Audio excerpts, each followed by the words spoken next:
Vamos con más noticias. El Fondo Monetario Internacional elogió el plan presentado por el presidente paraguayo Federico Franco contra el lavado de activos en su país, que contribuye, según el FMI, a preservar la seguridad pública frente a las amenazas del crimen organizado y del terrorismo.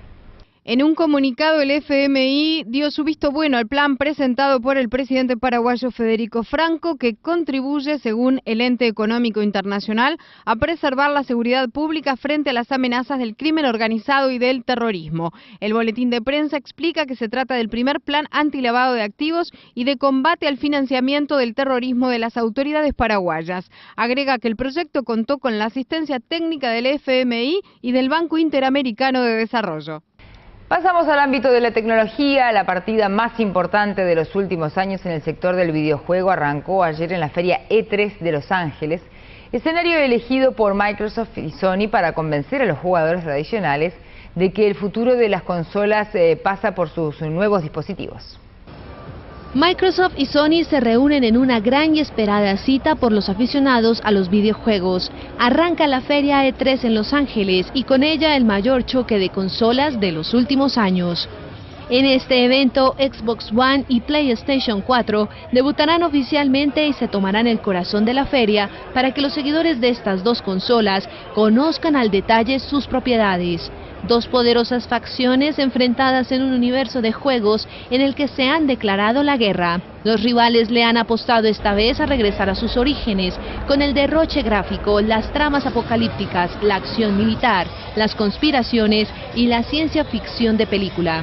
La apuesta de Xbox One y PlayStation 4, además de disfrutar de los videojuegos, es seducir a un jugador que le guste el mando de siempre, el realismo en pantalla y sentarse en el sofá para vivir una aventura solo o acompañado. Ahora con un Kinect incluido para la Xbox que se puede manejar con la voz o los gestos. También está presente Nintendo con Wii U, que en esta feria realizó una presentación más informal en la que los creadores y sus juegos se mezclaban con los periodistas durante más de una hora y apostó por Super Mario 3D World, Mario Kart 8 y The Legend of Zelda The Wind Waker HD. La consola de Microsoft saldrá en noviembre al mercado por $499 y PS4 lo hará en Navidad por $100 menos, una diferencia de precio que puede resultar determinante.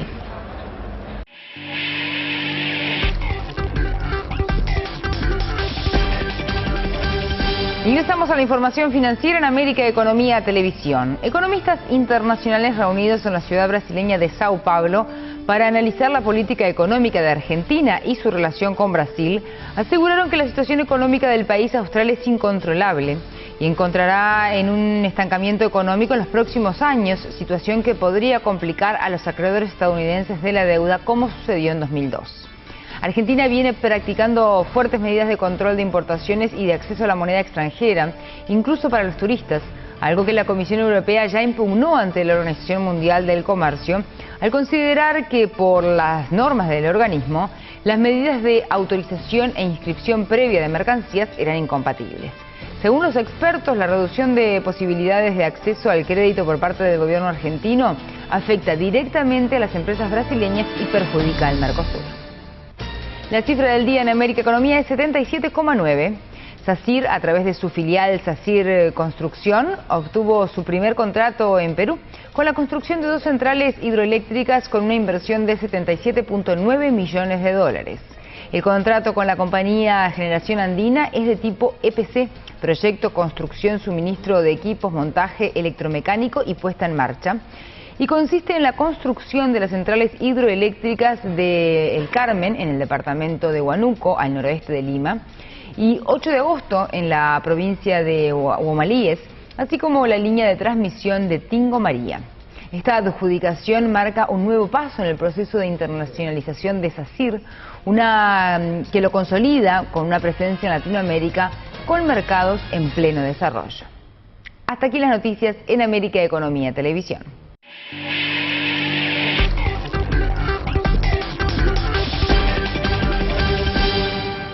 Vamos a hacer ahora un repaso por las principales noticias deportivas de la jornada y comenzamos hablando de fútbol, porque ayer se disputó una nueva fecha de las eliminatorias sudamericanas de cara al Mundial de Brasil 2014. Una victoria tan importante como necesaria.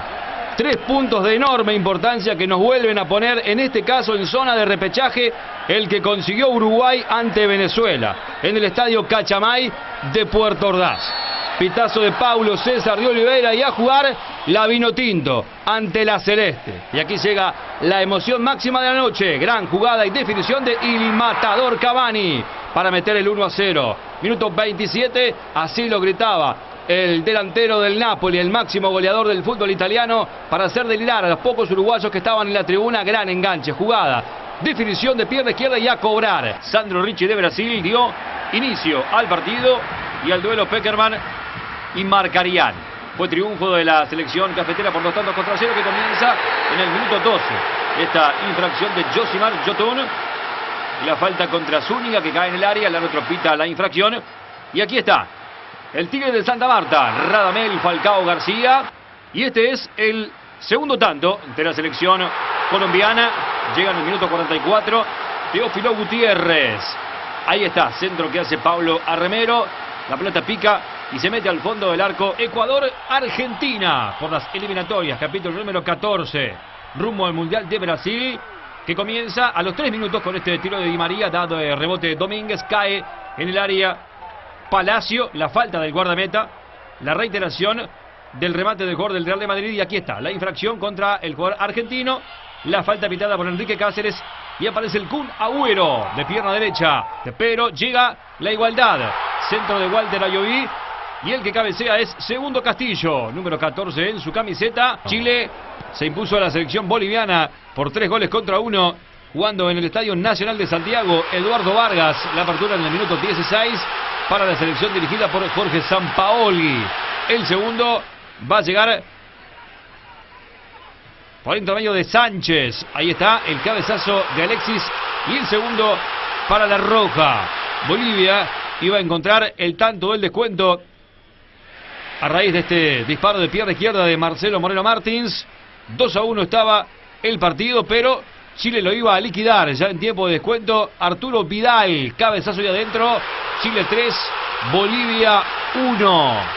Nuevo recorrido por los títulos más importantes de los diarios de nuestra región. La tercera, Chile, traspasos de fondos de AFP. Autoridad cambiará normas para evitar efecto en mercado. Cambios apuntarían a extender los plazos en el traslado de fondos y retención de activos financieros. ABC Paraguay, sindicalistas de la ANDE intentaron sabotear la sesión de diputados. La Cámara de Diputados aprobó ayer en general el proyecto de ley de marco regulatorio del sector eléctrico que desmonopoliza el servicio pese al intento de sabotaje de la sesión con un curioso corte de luz. El Comercio Perú, Malder, existe un pacto de impunidad entre humalistas y toledistas.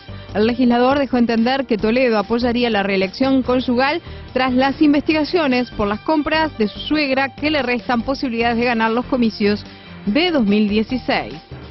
El País, Uruguay, primer choque en economía por aumento de impuestos.